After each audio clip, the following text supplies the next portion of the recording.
প্রধানমন্ত্রীর সঙ্গে বৈঠকে বসেছেন মার্কিন প্রেসিডেন্টের বিশেষ দূত সার্জিও গোর। বাংলাদেশ যুক্তরাষ্ট্র সম্পর্ক জোরদারে নানা বিষয়ে চলছে দ্বিপাক্ষিক আলোচনা। অবশেষে 5 আগস্ট দুয়ার খুলছে জুলাই গণ অভ্যুত্থান স্মৃতি জাদুঘরের।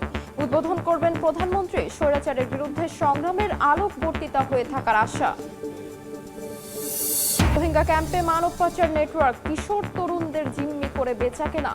মালয়েশিয়া যাত্রায় সমুদ্রের সলিল সমাধি অনেকের বিশ্বের অন্যতম প্রাণঘাতী রুট আখ্যা। এবং একদিনে 60,000 অভিবাসীর ঢলে নজিরবিহীন সংকটে স্পেন। আঞ্চলিক অখণ্ডতার লঙ্ঘন আখ্যা প্রধানমন্ত্রীর। পাসপোর্ট পরীক্ষা চালু করল ইতালি। সতর্ক ইউরোপের অন্যান্য দেশও।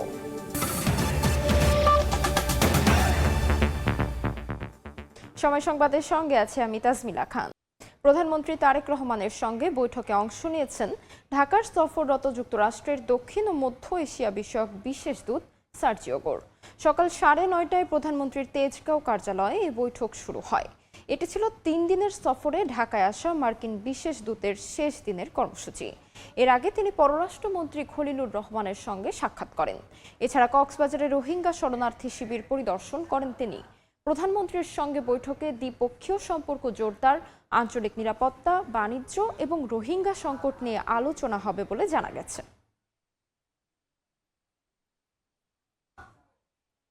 সব অনিশ্চয়তা পাশ কাটিয়ে 5 আগস্ট উন্মুক্ত হচ্ছে জুলাই গণ অভ্যুত্থান স্মৃতি জাদুঘর। স্বৈরশাসকের অত্যাচার, নির্যাতন আর জনতার প্রতিরোধের দলিল জাদুঘরটি উদ্বোধন করবেন প্রধানমন্ত্রী তারেক রহমান। সংস্কৃতি মন্ত্রী জানান, জুলাই গণ অভ্যুত্থানের প্রক্রিয়া সাজানো হয়েছে জাদুঘর। ভবিষ্যতে কেউ স্বৈর শাসক হতে চাইলে তাদের জন্য এই জাদুঘর শিক্ষণীয় হবে বলে মনে করেন তিনি। হাসান ওয়ালির প্রতিবেদন।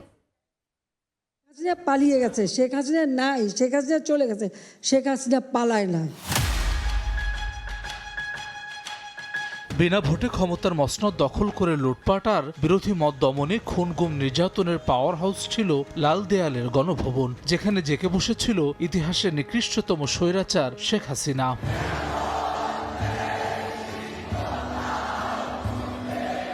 একদিকে বাকস্বাধীনতা হরণ, অন্যদিকে লাগামহীন নির্যাতন। ফলে এক সাগর রক্তের বিনিময়ে 24-এর 5 আগস্ট স্বৈরাচারের পতন ঘটায় ছাত্র জনতা। পুঞ্জীভূত ক্ষোভের বিস্ফোরণ ঘটে গণভবনের প্রতিটি পরতে। ছাত্র জনতা দখলে নেয় স্বৈর শাসকের বাসভবন।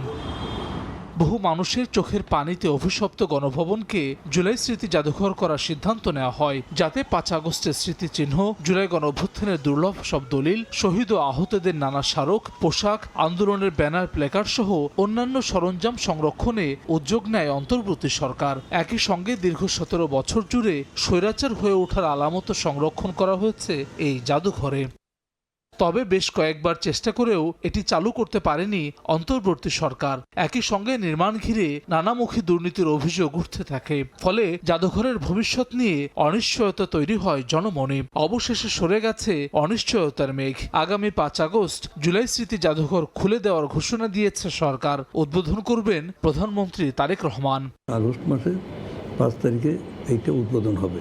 জুলাই গণ অভ্যুত্থান স্মৃতি জাদুঘরের সভাপতির দায়িত্ব পালন করছেন সরকারের সংস্কৃতি মন্ত্রী নিতাই রায় চৌধুরী। বলছেন, জুলাই গণ অভ্যুত্থানের প্রকৃত চেতনা ধারণ করেই সাজানো হয়েছে জাদুঘর। ভবিষ্যতে কেউ স্বৈর শাসক হতে চাইলে তাদের জন্য এই জাদুঘর শিক্ষণীয় হবে বলে মনে করেন সংস্কৃতি মন্ত্রী। জুলাই গণ অভ্যুত্থানের যে চেতনা, সেইটাকে তুলে ধরা, সমুন্নত রাখার জন্য আমরা সেখানে যে ধরনের কন্টেন্টটা মানুষের সামনে আসা উচিত সেটা নিয়ে আমরা কাজ করছি। যদি কোনো শাসক সে যদি নতুন করে আবার ফ্যাসিস্ট হয়ে ওঠে, তখন তার পতনের অনিবার্য হবেই, কারণ জনগণ হচ্ছে সার্বভৌম ক্ষমতার অধিকারী। তবে জাদুঘর নির্মাণ ঘিরে দুর্নীতির খবর প্রচারিত হলেও সরকারের কাছে সুনির্দিষ্ট অভিযোগ নেই বলে জানান মন্ত্রী।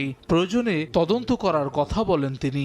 এলিগেশনটা মাস্ট বি ডেফিনিট, সুনির্দিষ্ট হতে হবে। তো যদি এটা বলে যে কেউ যদি বলে যে এই খাতে দুর্নীতি হয়েছে, তখন রাষ্ট্রের দায়িত্ব হচ্ছে সেই জিনিসটাকে আইনি আওতায় নিয়ে আসা। এদিকে সার্বিক প্রস্তুতি শেষ হয়েছে জুলাই গণ অভ্যুত্থান স্মৃতি জাদুঘরের। এখন অপেক্ষা উদ্বোধনের। একসময় যা ছিল ক্ষমতার কেন্দ্রবিন্দু, এখন তা ছাত্র জনতার অভ্যুত্থানের এক জীবন্ত দলিল। 24-এর অভ্যুত্থানের আপোষহীন সংগ্রাম, 36 জুলাই জনতার পুঞ্জীভূত ক্ষোভের বিস্ফোরণ এবং গত 17 বছর খুন গুম নির্যাতন এবং তা থেকে প্রতিরোধের স্মৃতিচিহ্ন হিসেবে থাকবে এই জুলাই গণঅভ্যুত্থান স্মৃতি জাদুঘর। ফলে এটি শুধুমাত্র একটি ভবন কিংবা জাদুঘরই নয়, বরং লাখো কণ্ঠের প্রতিরোধের এক জীবন্ত স্মারক। হাসান ওয়ালি, সময় সংবাদ, ঢাকা। এবার জুলাইয়ের দিনলিপি।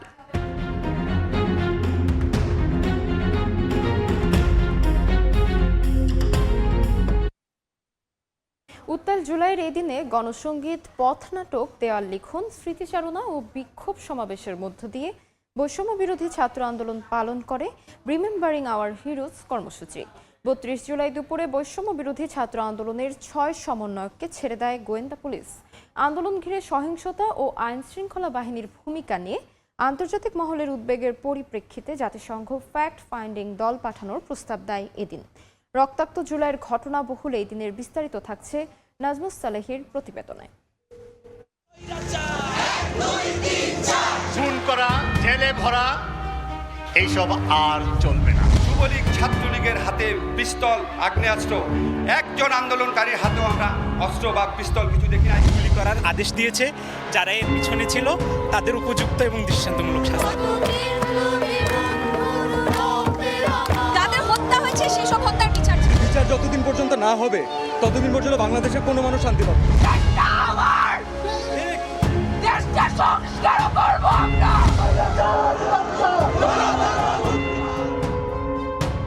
ক্যালেন্ডারের পাতায় দিনটি ছিল ১ আগস্ট, কিন্তু স্বজন হারানো, মামলা, হামলা, বুলেট, টিয়ারশেল আর গ্রেফতারে নাজেহাল জনমানুষের কাছে তখনও শেষ হয়নি রক্তাক্ত জুলাই।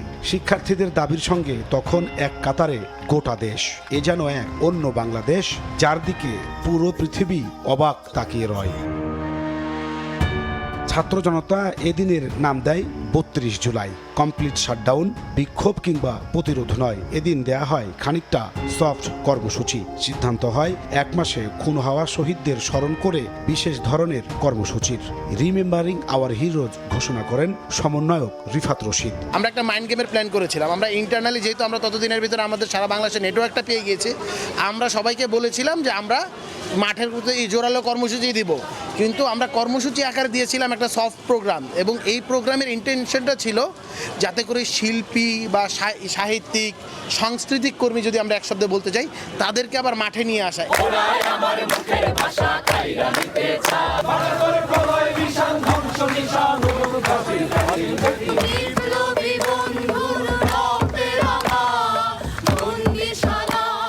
জুলাই সকাল থেকে বৃষ্টিতে ভিজে গণসংগীত, পথনাটক, দেয়াল লিখন, স্মৃতিচারণ ও বিক্ষোভ সমাবেশের মধ্য দিয়ে গোটা দেশ পালন করে রিমেম্বারিং আওয়ার হিরোজ। সমাবেশ করেন অভিনয় শিল্পী ও কলা কুশলীরাও, তাদেরও বাধা দেয় পুলিশ। আমার যেটা কাজ ছিল সেই কাজ হচ্ছে প্রতিনিয়ত মানুষকে মনে করায় দেয় স্বৈরাচারের পতন চাই। কিছু সিনিয়র অভিনেতা ছিলেন যারা আসলে মন থেকেই, আমার কাছে মনে হয়েছে, মন থেকেই আসলে রাস্তায় নেমেছিলেন, যারা আসলে চেয়েছেন যে হাসিনার পতন ঘটুক এবং স্বৈরাচারের পতন ঘটুক, গণহত্যাকারীর পতন ঘটুক। এদিন তড়িঘড়ি করে সন্ধ্যায় গণভবনে 14 দলের বৈঠক আহ্বান করে শেখ হাসিনা। সভায় শরিকদের সম্মতিতে বাংলাদেশ জামায়াত ইসলামী ও ছাত্র শিবিরকে নিষিদ্ধের সিদ্ধান্ত নেওয়া হয়। সে সময়ের শিবিরের সেক্রেটারি জেনারেল বলছেন, এমন সিদ্ধান্ত তাদের উজ্জীবিত করেছিল আরও। আমাদেরকে যতটা না বিচলিত করেছিল তার চেয়ে তত বেশি আমরা প্রেরণা পেয়েছিলাম এবং আমাদের কাছে মনে হচ্ছে যে হাসিনা তার জীবনের সবচেয়ে ভুল সিদ্ধান্ত এটাই নিচ্ছে এবং এটাই তার মানে পতনের জন্য ব্যাকগ্রাউন্ডগুলো, এটাই সে একটা বড় ধাক্কা, বড় একটা শক্তি সংযোগ করবে। ৩২ জুলাই ডিবি কার্যালয় থেকে ছেড়ে দেওয়া হয় ৬ সমন্বয়ককে। ২৪-এর এই দিনে শেখ হাসিনা আবারও আন্তর্জাতিকভাবে তদন্ত করে আন্দোলনে জড়িতদের বের করা হবে বলে হুঁশিয়ারি দেন। জুলাইয়ের উত্তাল দিনগুলোতে ছাত্রদের আন্দোলনে সংহতি জানিয়ে দেশের বিভিন্ন শ্রেণী পেশার মানুষ প্রতিদিনই নামছিল রাজপথে। বাকি ছিল দেশের শিল্পী সমাজ। আগস্টের ১ তারিখ ফার্মগেট এলাকায় নেমে আসেন দেশের বিখ্যাত শিল্পী এবং নির্মাতারা। ফলে ফ্যাসিবাদ বিরোধী আন্দোলন নতুন করে গতি পায়। নাজমুস সালেহি, সময় সংবাদ, ঢাকা।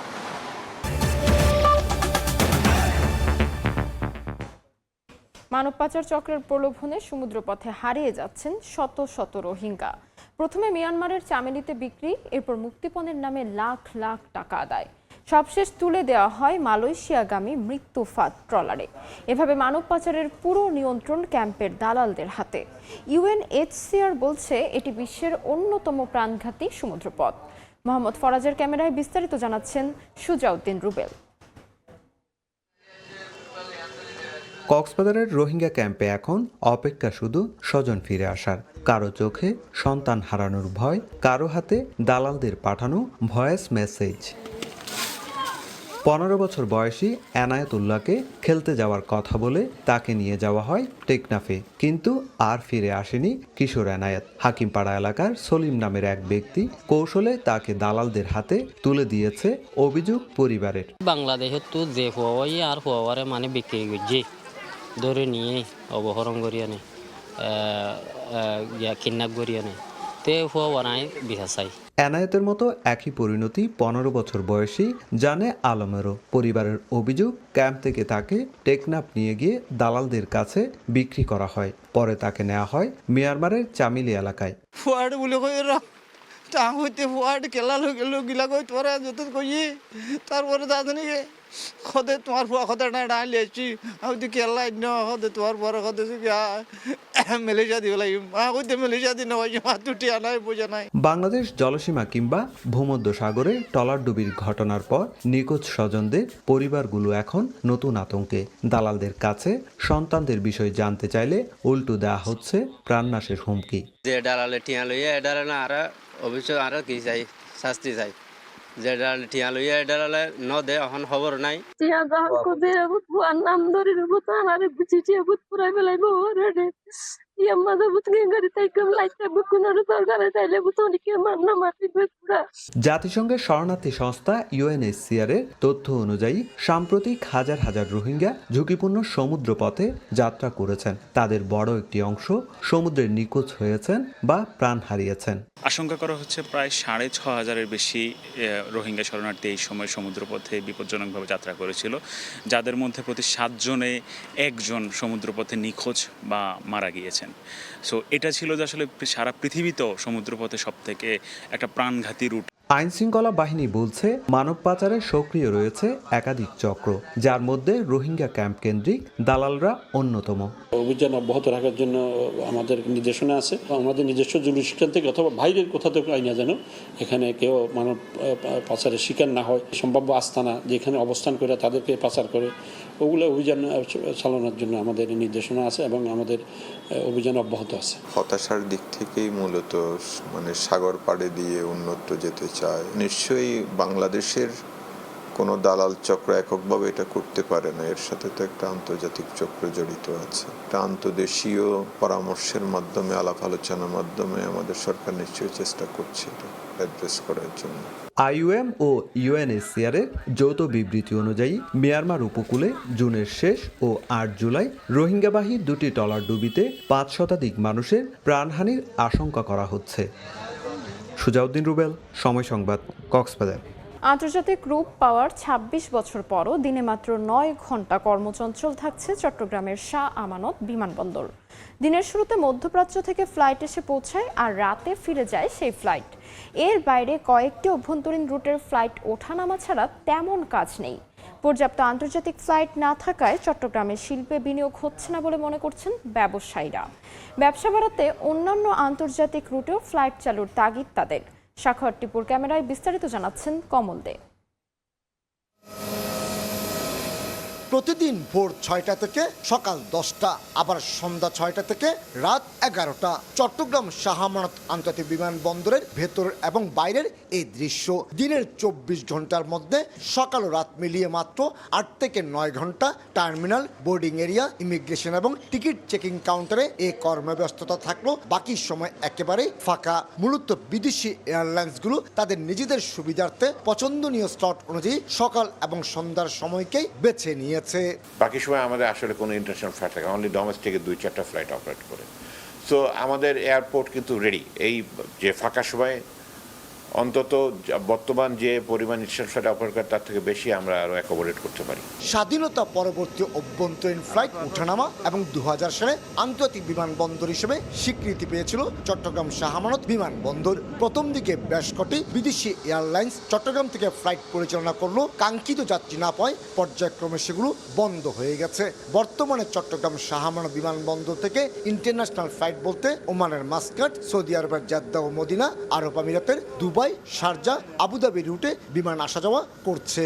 যেসব এয়ারলাইন্স চট্টগ্রাম থেকে ফ্লাইট শুরু করেছিল ওরা কিন্তু প্যাসেঞ্জার পাচ্ছে না। এখন প্যাসেঞ্জার কিন্তু এরকম একটা জিনিসটা আপনার সুইচ টিপ দিলেন কালকে বেড়ে গেল, এরকম জিনিসটা। এখানে ভিসার ব্যাপার আছে, এখানে ফ্রিকোয়েন্সির ব্যাপার আছে, এখানে অনেক কিছু ব্যাপার আছে। দেশীয় এয়ারলাইন্স হিসেবে পরিচিত বাংলাদেশ বিমান, ইউএস বাংলা এবং নব এয়ার ছাড়াও বিদেশি budget airlines Oman Air, fly Dubai, Air Arabia, Air Extra, Salam Air flight পরিচালনা করছে চট্টগ্রাম শাহ আমানত বিমানবন্দরে। প্রতি মাসে করে 1300 অভ্যন্তরীণ এবং আন্তর্জাতিক ফ্লাইট পরিচালনার মাধ্যমে উভয় গন্তব্যের যাত্রী পরিবহন হয় অন্তত 1.5 লাখ। পর্যাপ্ত আন্তর্জাতিক ফ্লাইট না থাকায় চট্টগ্রামে শিল্পের বিনিয়োগ হচ্ছে না বলে অভিযোগ চেম্বার সভাপতির। চিরং এয়ারপোর্ট 24 ঘন্টা খোলা রাখা দরকার এবং চিরং এয়ারপোর্টে ট্যারিফটাকে 50% করা দরকার। কেন? আপনার তাহলে মোর বিজনেস উইল বি কামিং। আপনি মোর বিজনেস আসা মানে চিরং উইল বি মোর এলিউডিং। চিরঙে অনেকগুলি হোটেল হবে, ইন্ডাস্ট্রি হবে, সব কিছু হবে। শুধুমাত্র মধ্যপ্রাচ্যগামী ফ্লাইট নয়, ব্যবসায়িক সুবিধার্থে অন্যান্য আন্তর্জাতিক রুটও চট্টগ্রাম থেকে ফ্লাইট চালুর কোনো বিকল্প দেখছেন না ব্যবসায়ী নেতারা। অবশ্য বিশেষ প্রয়োজন ছাড়া রাত 12টার পর বন্ধ হয়ে যায় চট্টগ্রাম শাহ আমানত বিমানবন্দরের রানওয়ে। চট্টগ্রাম বিমানবন্দরকে অ্যাক্টিভ করার জন্য সরকারের উদ্যোগ নেওয়া উচিত। এখানে প্রয়োজন হলে বিভিন্ন আন্তর্জাতিক যে এয়ারলাইনগুলো আছে সেগুলিকে বিভিন্ন সুযোগ সুবিধা দিয়ে এখানে আকৃষ্ট করে পরবর্তীতে এদিকে আমরা এখানে পার্মানেন্টলি এখানে তাদের বিমান পরিচালনা করার জন্য আমরা করতে পারি। 2025 সালের পুরো বছরে 8124টি আন্তর্জাতিক ফ্লাইটে 9,99,733 জন এবং 11,039টি অভ্যন্তরীণ ফ্লাইটে 6,68,288 জন যাত্রী পরিবহন করেছিল চট্টগ্রাম শাহ আমানত বিমানবন্দর। এতে রাজস্ব আয় হয়েছিল 200 কোটি টাকার বেশি। ঢাকার হযরত শাহজালাল বিমানবন্দরের বিকল্প হয়ে ওঠার পাশাপাশি এই অঞ্চলের বিমান পরিচালনায় হাব হয়ে ওঠার যথেষ্ট সম্ভাবনা রয়েছে এই শাহ আমানত বিমানবন্দরের, কিন্তু নানামুখী জটিলতা হয়ে উঠছে না। এক্ষেত্রে প্রয়োজন সরকারের যথাযথ পরিকল্পনা, এমনটি বলছেন ব্যবসায়ী নেতারা। চট্টগ্রাম শাহ আমানত বিমানবন্দর থেকে কমল দে, সময় সংবাদ। গ্যাস সংকটে চরম ভোগান্তিতে নগরবাসী।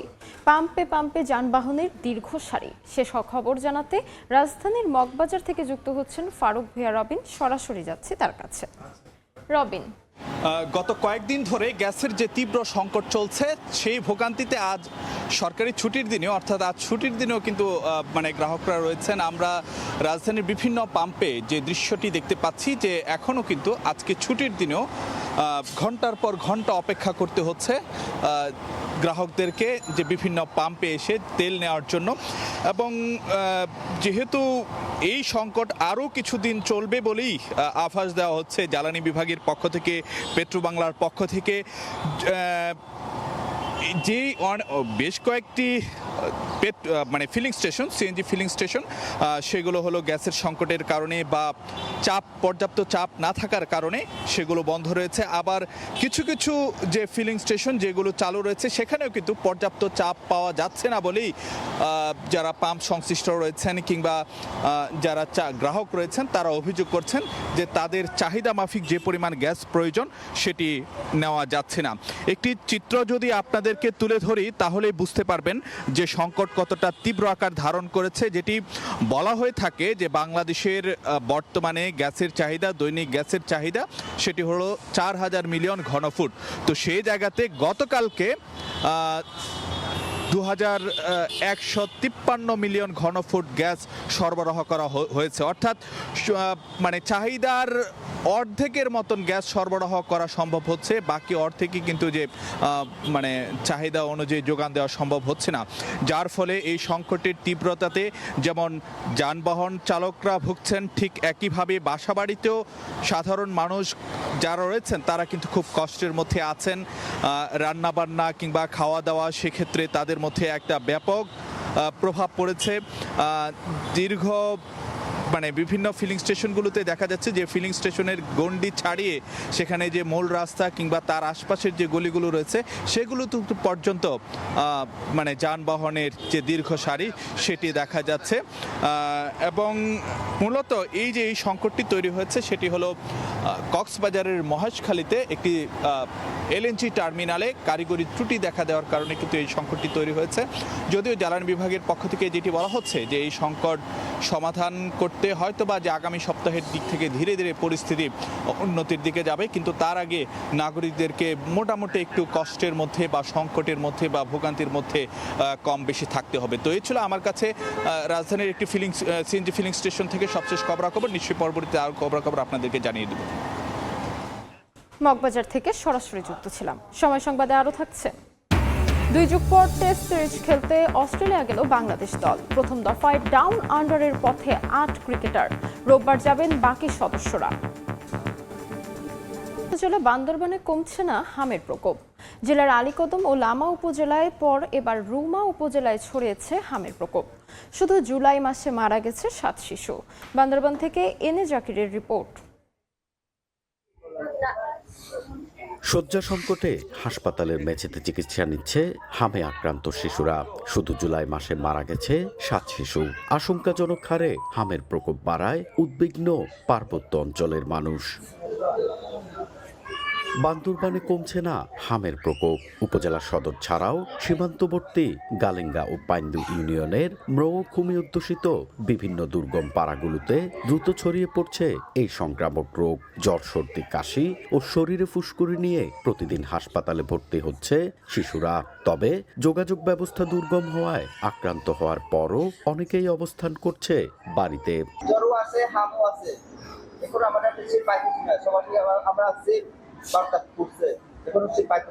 স্বাস্থ্য কমপ্লেক্সে শয্যা সংকটের পাশাপাশি নেই পর্যাপ্ত অক্সিজেন সরবরাহ। অনেক চিকিৎসা কেন্দ্রে আইসিইউ সুবিধা নেই। এ অবস্থায় প্রাণহানি বাড়ার আশঙ্কা করছেন স্থানীয়রা।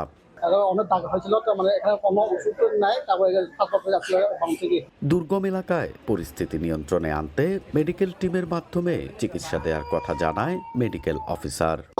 জেলা স্বাস্থ্য বিভাগের থেকে আমাদের সিভিল সার্জন কার্যালয় থেকে পর্যাপ্ত মেডিকেল টিম সহ আমাদের সহায়ক সেনাবাহিনী সহ অন্যান্য ওনারাও তৎপর আছেন এবং তারা যে জায়গাগুলোতে হামের কেস বাড়ছে ওই এলাকাগুলোতে তারা পরিদর্শন করে তারা টিকা কার্যক্রমের আওতায় আনার জন্য তারা দিন কর্মসূচি হাতে নিয়েছেন। হামে আক্রান্ত হয়ে রুমা ও বান্দরবান সদর হাসপাতালে ভর্তি রয়েছে 50 জনের বেশি রোগী। এনএ জাকির, সময় সংবাদ, বান্দরবান। সংবাদ। ছাগলনাইয়ায় ফেনী নদীর তীরে সরকারিভাবে জব্দ করা প্রায় 2.25 লাখ ঘনফুট বালু চুরি হয়েছে, যার বাজার মূল্য প্রায় 68 লাখ টাকা। এই ঘটনায় চোরাই বালু বোঝাই 5টি ট্রাক জব্দ করেছে পুলিশ। গ্রেফতার করা হয়েছে একজনকে। মীর হোসেন রাসেলের ছবিতে আতিয়ার সজলের রিপোর্ট। ফেনীর ছাগলনাইয়া উপজেলার ফেনী নদী থেকে বালু উত্তোলন নিয়ে দীর্ঘদিন ধরে একাধিক গ্রুপের মধ্যে দ্বন্দ্ব চলছিল। পরিস্থিতি নিয়ন্ত্রণে শুভপুর ইউনিয়নের জয়পুর এলাকার অবৈধভাবে তোলা সব বালু জব্দ করে প্রশাসন। আদালতের নির্দেশে বালুর পরিমাপ করেন উপজেলা প্রশাসন। গত 18 ফেব্রুয়ারির প্রতিবেদনে 170টি স্তূপে মোট 38,98,697 ঘনফুট বালু থাকার তথ্য দেয়া হয়। আদালতের নির্দেশে পরিমাণ পুনর্যাচাই করতে গিয়ে ধরা পড়ে বড় ধরনের গড়মিল। দ্বিতীয় দফার হিসেব অনুযায়ী স্তূপগুলো থেকে 2,23,830 ঘনফুট বালু কম পাওয়া যায়, যার বাজার মূল্য আনুমানিক প্রায় 67,15,000 টাকা। এ ঘটনায় মামলা করেছেন ছাগলনাইয়া থানার উপপরিদর্শক পঙ্কজ দাস। পরে অভিযান চালিয়ে চোরাই বালু বোঝাই 5টি ট্রাক জব্দ করেছে পুলিশ। জব্দকৃত এ সকল বালু এখান থেকে দিনে দিনে বিক্রি করে দিয়েছে অবৈধ বালু উত্তোলনকারীরা। যদিও এই ঘটনায় বালি বহনকারী চালক গ্রেপ্তার হয়েছে। ধরাছোঁয়ার বাইরে রয়ে গেছে মূল হোতারা। স্থানীয়রা বলছে সে সকল পর্দার আড়ালের মূল হোতারা যদি গ্রেপ্তার না হয়, আইনের আওতায় না আসে, তাহলে তাদের এই দৌরাত্ম্য কোনোভাবেই থামানো যাবে না। শুনছি কনে কনে নিয়ে যার জব্দ করা বালু নিজের বাড়ি। প্রশাসন এটাকে জব্দ করে এবং কিছুদিন পর থেকে আমরা আবার দেখতে পাচ্ছিলাম যে বালুগুলো আবার উদা হওয়া শুরু হয়েছে। তো এটার দায় অবশ্যই যেহেতু রাজনৈতিক বা যারা দায়িত্বে আছে তারা সহ অবশ্যই প্রশাসনকে দায় নিতে হবে। অস্ত্রের মহড়া বন্ধ হোক, এই বালু লুটপাট বন্ধ হোক, এবং হচ্ছে যে এই যারা আইন শৃঙ্খলা অবনতি ঘটাচ্ছে তাদেরকে আইনের আওতায় নিয়ে আসা হোক। কয়েক কোটি টাকার বালু এখান থেকে জব্দকৃত বালু এখান থেকে সরানো হয়েছে, তাহলে নিশ্চিতভাবেই আমরা বলতে পারি কেউই এখানে দায় তারা এড়াতে পারে না। এ ঘটনায় আরো কঠোর অবস্থান নেওয়ার কথা জানায় পুলিশ। যারাই মারামারি করছে, দাঙ্গা হাঙ্গামা করছে বা অস্থিতিশীল করার চেষ্টা করছে, প্রতিটি ঘটনায় আমরা আইনাবলে নিয়ে মামলা রুজু করে আমরা আসামি ধরার প্রক্রিয়া চলমান আছে। বেশ কিছু আসামি আমরা ইতিমধ্যে গ্রেপ্তার করেছি। বালু লুট, সাংবাদিকের উপর হামলা ও প্রতিপক্ষের উপর গুলির ঘটনায় অভিযুক্ত আলমগীর সিদ্দিকীকে ঢাকা থেকে গ্রেপ্তার করা হয়েছে বলে জানিয়েছে পুলিশ। আতিয়া সজল, সময় সংবাদ, ফেনী। কুমিল্লা শহরের টমসন ব্রিজ থেকে কোটবাড়ি পর্যন্ত প্রায় 5 কিলোমিটার সড়ক যেন দুর্ভোগের প্রতীক। গর্ত আর খানাখন্দে ভরা এই পথ দিয়ে প্রতিদিন হাজারো শিক্ষার্থী, রোগী, পর্যটক ও সাধারণ মানুষ জীবনের ঝুঁকি নিয়ে চলাচল করেন। বেহাল সড়ক নিয়ে বাড়ছে ক্ষোভ। ইশতিয়াক আহমেদের রিপোর্ট। এটি শহরের অন্যতম প্রবেশপথ, বিশ্ববিদ্যালয়ের সংযোগ, মেডিকেল কলেজ, বিজিবি ক্যাম্প সংযোগ সড়ক ও পর্যটনের করিডর। সব পরিচয় ছাপিয়ে এখন এই সড়কের একটি পরিচয়, মরণফাঁদ। বছর পর বছর দুর্ভোগ বাড়লেও মিলছে না স্থায়ী সমাধান। প্রশ্ন উঠছে কারণ নিয়ে, দায়িত্বে অবহেলা নাকি সমন্বয়ের অভাব। কুমিল্লা শহরের টমসন ব্রিজ থেকে কোটবাড়ি পর্যন্ত প্রায় 5 কিলোমিটার সড়কে গর্ত আর খানাখন্দ। বৃষ্টি হলে এইসব গর্ত পানিতে তলিয়ে আরো ভয়ঙ্কর হয়ে ওঠে। গভীরতা বুঝতে না পেরে প্রায়ই সিএনজি, অটোরিকশা, মোটরসাইকেল দুর্ঘটনার শিকার হয়ে আহত হন যাত্রীরা। স্থানীয়দের অভিযোগ, দীর্ঘদিন ধরে কার্যকর ড্রেনেজ ব্যবস্থা না থাকায় পানি জমে সড়কে ক্ষতি আরো বাড়ছে। টাকা খুলে যায় বা গাড়ি কাটতে যায়, অটো এলে উল্টে যায়। এমন কোনো দিন নাই যে 10-20টা অটো চেঞ্জ এখানে নাও পল্টি হয়। ছোট ছোট গাতাগুলাতে বাইকাররা অনেক অ্যাক্সিডেন্ট করে। সড়ক বিভাগ বলছে ইতিমধ্যে সড়কটির জন্য 9 কোটি টাকা সংস্কার কাজ অনুমোদন হয়েছে। আগামী 1 সপ্তাহের ভিতরেই অংশে কাজ শুরু করবে এবং সেটি প্রায় 1 কিলোমিটার সড়ক বিভিন্ন স্পটে ঢালাই সড়ক নির্মাণ করা হবে। গুরুত্বপূর্ণ এই সড়কে বেহাল দশা শুধু দুর্ভোগের গল্প নয়, প্রশ্ন তুলেছে দায়িত্ব পালন নিয়েও। কবে মিলবে স্থায়ী সমাধান, সে উত্তর খুঁজছেন প্রতিদিন এই পথে চলাচল করা হাজারো মানুষ। ইশতিয়াক আহমেদ, সময় সংবাদ, কুমিল্লা। বান্দরবানে টানা বর্ষণ ও পাহাড়ি ঢলে পৌরসভার বর্জ্য ভাসে কৃষি জমিতে। 10 একরের বেশি জমিতে নষ্ট হয়েছে ধান, সবজি সহ বিভিন্ন ফসল। ময়লা জমিয়ে চাষাবাদের অনুপযোগী হয়ে পড়েছে জমি। ক্ষতিগ্রস্ত কৃষকদের ক্ষতিপূরণ দেওয়ার পাশাপাশি জমি থেকে বর্জ্য অপসারণের আশ্বাস দিয়েছে পৌরসভা। বিস্তারিত জানাচ্ছেন এনে জাকির। প্লাস্টিক, পলিথিন সহ নানা ধরনের বিষাক্ত বর্জ্যে ভরে গেছে ফসলি জমি। বন্যার পানিতে ভেসে এসেছে পৌরসভার এসব বর্জ্য। বান্দরবান জেলা সদরের লেমুঝিরি সহ বিভিন্ন এলাকার প্রায় 10 একরের বেশি আবাদি জমি ভরে গেছে নানা ধরনের বিষাক্ত বর্জ্যে। এতে নষ্ট হয়েছে ধান, সবজি সহ বিভিন্ন মৌসুমি ফসল। চাষেরও অনুপযোগী হয়ে পড়েছে এসব জমি। ক্ষতিগ্রস্ত কৃষকদের অভিযোগ, অপরিকল্পিতভাবে রাস্তার পাশে বর্জ্য অপসারণের ফলে এ অবস্থা হয়েছে। এতে একদিকে ফসল নষ্ট হয়েছে, অন্যদিকে হ্রাস পাচ্ছে জমির উর্বরতা। নদীতে মিশে দূষিত হয় নদীর পানিও। এতে দিশেহারা কৃষকেরা। প্লাস্টিক, ইঞ্জেকশনের সিরিজ, বিভিন্ন রকমের ময়লা আবর্জনা এখানে ভরে গেছে।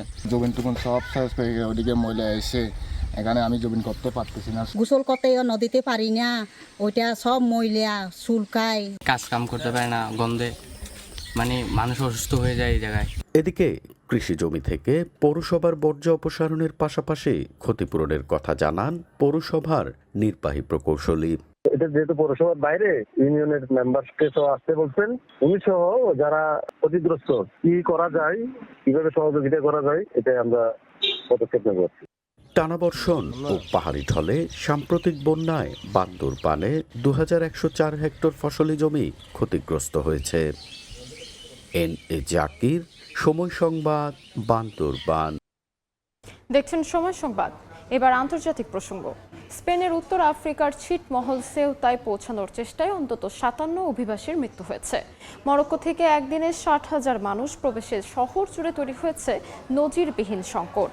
এ ঘটনাকে আঞ্চলিক অখণ্ডতার লঙ্ঘন আখ্যা দিয়ে সীমান্ত নিয়ন্ত্রণে কঠোর পদক্ষেপের ঘোষণা দিয়েছেন স্পেনের প্রধানমন্ত্রী পেদ্রো সানচেজ।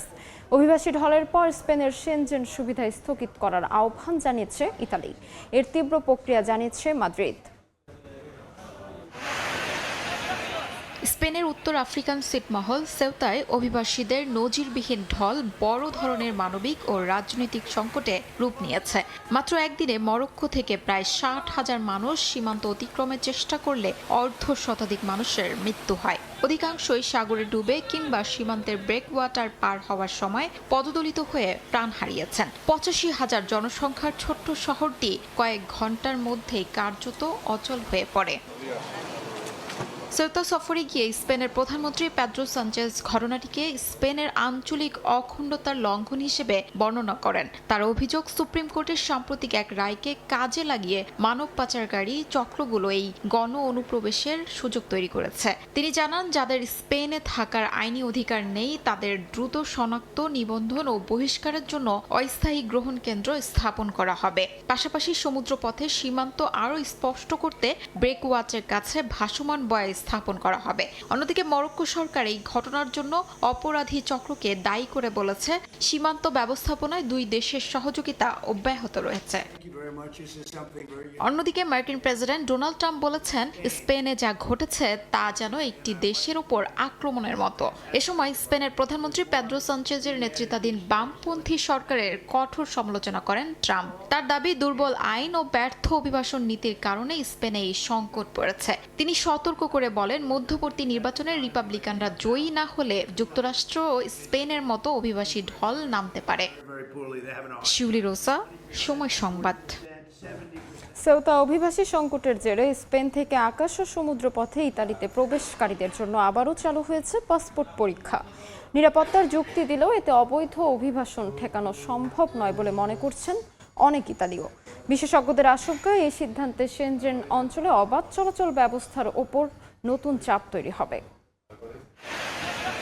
সেউতা অভিবাসী সংকটের প্রভাব এবার পড়েছে ইউরোপের অবাধ চলাচল ব্যবস্থায়। স্পেন থেকে আকাশ ও সমুদ্রপথে ইতালিতে প্রবেশকারীদের জন্য 1 মাসের জন্য আবারও পাসপোর্ট পরীক্ষা চালু করেছে রোম। শেনজেন অঞ্চলের সাময়িক এই নিয়ন্ত্রণ নিয়ে ইউরোপ জুড়ে শুরু হয়েছে নতুন বিতর্ক। ইতালি বলছে, নিরাপত্তা ঝুঁকি বিবেচনায় এই পদক্ষেপ নেওয়া হয়েছে। একই সঙ্গে ফ্রান্স সীমান্তেও নজরদারি বাড়ানো হয়েছে।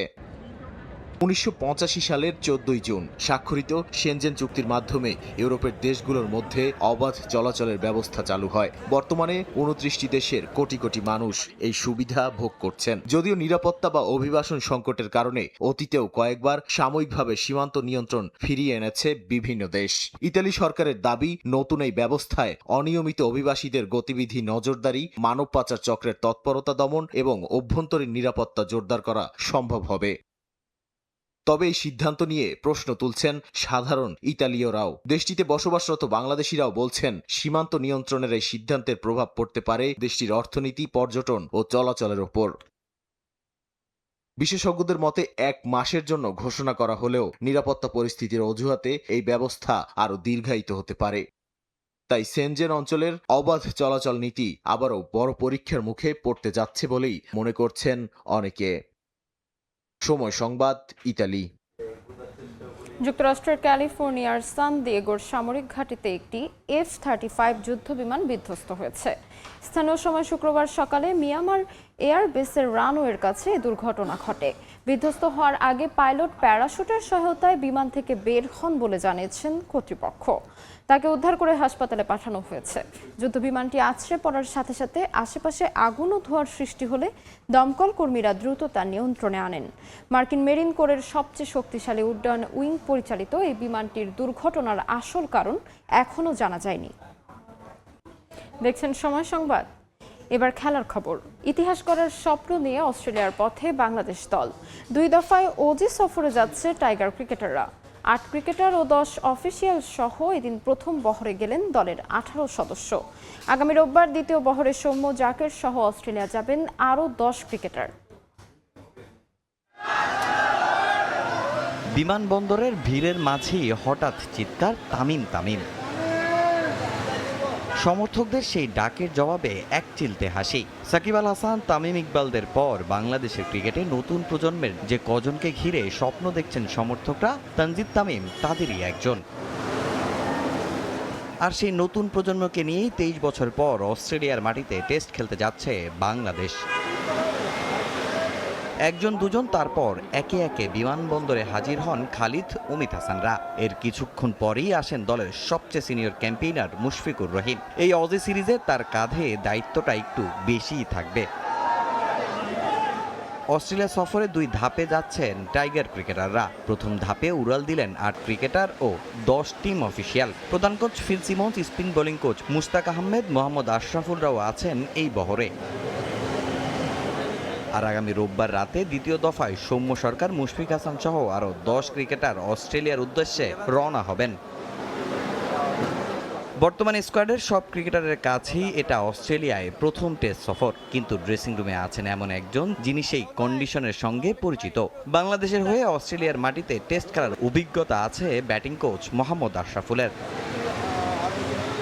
অসুস্থ ছেলেকে রেখে জাতীয় দলের দায়িত্বে উড়াল দিয়েছেন তিনিও। তরুণ ব্যাটারদের জন্য তার অভিজ্ঞতা, পরামর্শ এই সফরে হয়ে উঠতে পারে বড় শক্তি। তবে শুরুতেই ধাক্কা খেয়েছে বাংলাদেশ। ইনজুরির কারণে পরিকল্পনা বদলাতে হয়েছে টিম ম্যানেজমেন্টকে। কয়েকজন গুরুত্বপূর্ণ ক্রিকেটারকে ছাড়াই শুরু হবে সিরিজ।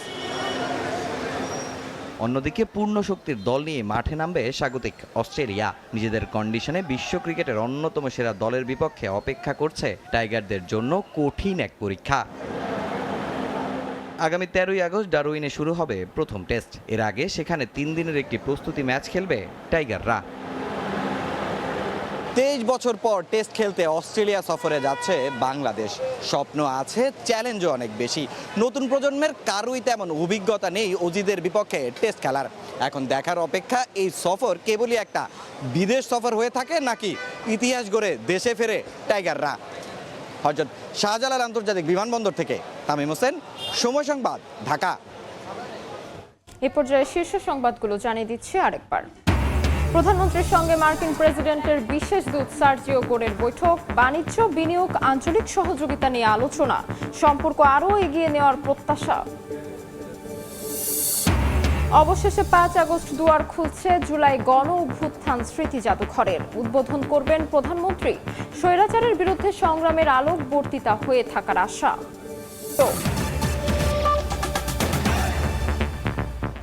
এই ছিল সময় সংবাদে। এরপর এ সময়ের বাণিজ্য নিয়ে সঙ্গে থাকবেন সহকর্মী মাহাদ ইসলাম ধ্রুব। তাজমিল, আপনাকে ধন্যবাদ। এ সময়ের বাণিজ্য নিয়ে আসছে কিছুক্ষণ পর, সঙ্গেই থাকুন সবাই।